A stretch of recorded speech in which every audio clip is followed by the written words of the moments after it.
Hindi biro ang sumisid sa dilim pagsagawa ng isang night dive. Mas delikado kasi ito kumpara sa pagsisid sa araw. Pero kung kami may mga oxygen tank na dala, sina Lawrence at Kuya Kabing, pana lang at antipara. Isa sa pinakamahirap na bahagi ng scuba diving yung night diving, pero nag-train naman ako para dito. Iniisip ko na lang na kung kaya nila Kuya Kabing at saka nila Lawrence na wala silang tangke, kaya ko rin to. Okay, let's do it! Magkatabi lang ang aming mga bangka. Ang plano kasi namin, sabay-sabay na sisisid sa ilalim.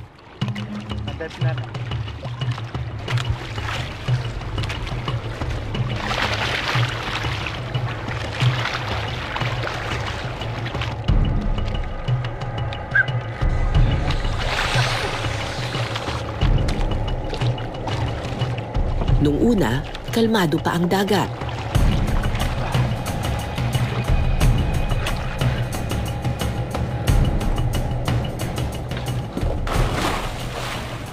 Pero mabilis itong nagbago at paglubog ko,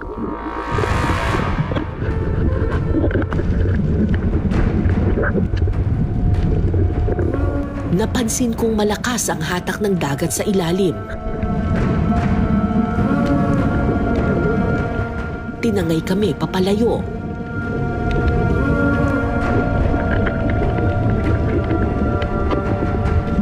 Hinanap ko si Lawrence at Kuya Kabing, pero hindi namin sila matagpuan. Nakabubulag ang dilim sa kailaliman.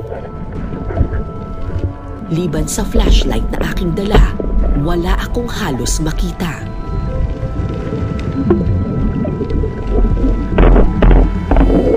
Kaysa tangayin ng agos at tuluyang mapalayo sa grupo, nagdesisyon akong umahon panandalian.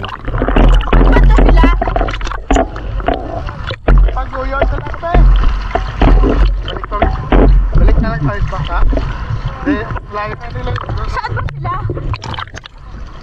Ang layo nila! Oo, di namin makita!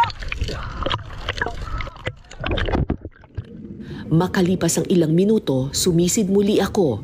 At sa wakas, nakita ko na si Kuya Kabing.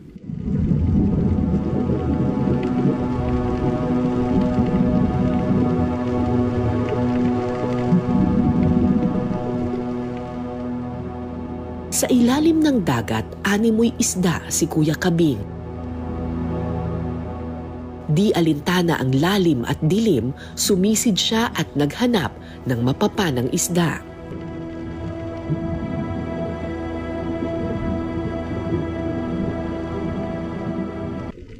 Mas delikadong sumisid kapag gabi.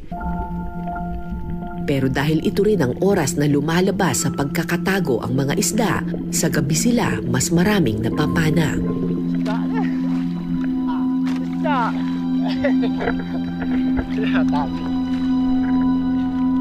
Yung isda, yun nga eh. Pag nakita ka ng isda, takbo na yan. Hindi mo na mahuli. So dapat pagkalalim mo ng ganyan, medyo steady ka lang. Steady ka lang, Tsaka mo, para yung isda pag lumangoy ka ng mabilis, yung tatakbo yan talaga. Kaya kailangan, pag nakita mo yung isda, dandaanin mo yan, palapit sa kanya, saka mo panain. Kaya mas gusto nyo rin sa gabi. Hindi kayo nakikita. Opo. At saka yung sa gabi, yung isda pag nasinaga na ng flashlight,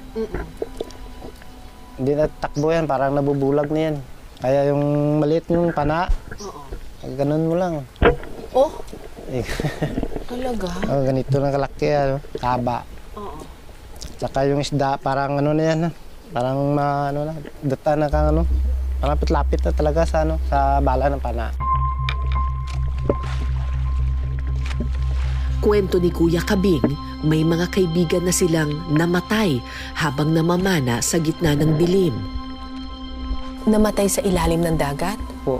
Tapos yung pugita nakita nila, umagapang sa ilalim na may pana. Hindi ko nga alam kung paano namatay yun. Siguro pagpana niya, kinuot niya. Tsaka siguro kinapitan ng pugitan, hindi na Nahatak. nahatak. Oo.